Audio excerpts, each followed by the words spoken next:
जीवन दर्पण। एक दिन जब ऑफिस के सभी कर्मचारी ऑफिस पहुंचे तो उन्हें दरवाजे पर एक पर्ची चिपकी हुई मिली। उस पर लिखा था, कल उस इंसान की मौत हो गई जो कंपनी में आपकी प्रगति में बाधक था। उसे श्रद्धांजलि देने के लिए सेमिनार हॉल में एक सभा आयोजित की गई है। ठीक 11 बजे श्रद्धांजलि सभा में सबका उपस्थित होना अपेक्षित है। अपने एक सहकर्मी की मौत की खबर पढ़कर पहले तो सभी दुखी हुए, लेकिन कुछ देर बाद उन सब में यह जिज्ञासा उत्पन्न होने लगी कि आखिर वह कौन था जो उनकी और कंपनी की प्रगति में बाधक था। 11 बजे सेमिनार हॉल में कर्मचारियों का आना प्रारंभ हो गया। धीरे धीरे वहाँ इतनी भीड़ जमा हो गई कि उसे नियंत्रित करने के लिए सिक्योरिटी गार्ड की व्यवस्था करनी पड़ी। लोगों का आना लगातार जारी था। जैसे जैसे लोगों की भीड़ बढ़ती जा रही थी, सेमिनार हॉल में हलचल भी बढ़ती जा रही थी।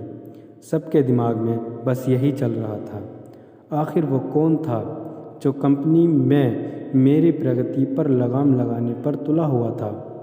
चलो, एक तरह से ये अच्छा ही हुआ कि वो मर गया। जैसे ही श्रद्धांजलि सभा प्रारंभ हुई, एक एक करके सभी उत्सुक और जिज्ञासु कर्मचारी कफन के पास जाने लगे। करीब पहुंचकर जैसे ही वे कफन के अंदर झांकते, उनका चेहरा फक पड़ जाता, मानो उन्हें सदमा सा लग गया हो। उस कफन के अंदर एक दर्पण रखा हुआ था।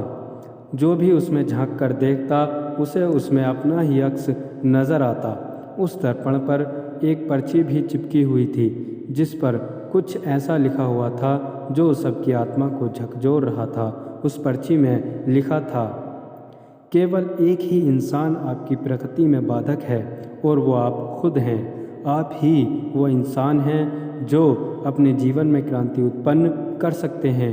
आप ही वो इंसान हैं जो अपनी खुशी, अपनी समझ और अपनी सफलता को प्रभावित कर सकते हैं।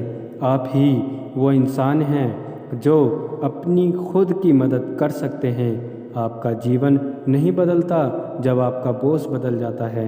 आपका जीवन नहीं बदलता जब आपके दोस्त बदल जाते हैं। आपका जीवन नहीं बदलता जब आपके पार्टनर या साथी बदल जाते हैं। लेकिन आपका जीवन तब बदलता है जब आप खुद बदल जाते हैं, जब आप अपने खुद के विश्वास की सीमा को लांघकर उसके पार जाते हैं, जब आप ये समझ जाते हैं कि आप और सिर्फ आप अपने जीवन के लिए जिम्मेदार हैं, तब आपका जीवन बदल जाता है। सबसे महत्वपूर्ण रिश्ता जो आपका किसी के साथ है, वो आपका खुद से है। दोस्तों, उम्मीद है आपको यह कहानी पसंद आई होगी। प्लीज़ इस वीडियो को लाइक करें और अपने दोस्तों में ज़्यादा से ज़्यादा शेयर करें। ऐसी ही मोटिवेशनल वीडियो देखने के लिए चैनल को सब्सक्राइब करें। धन्यवाद।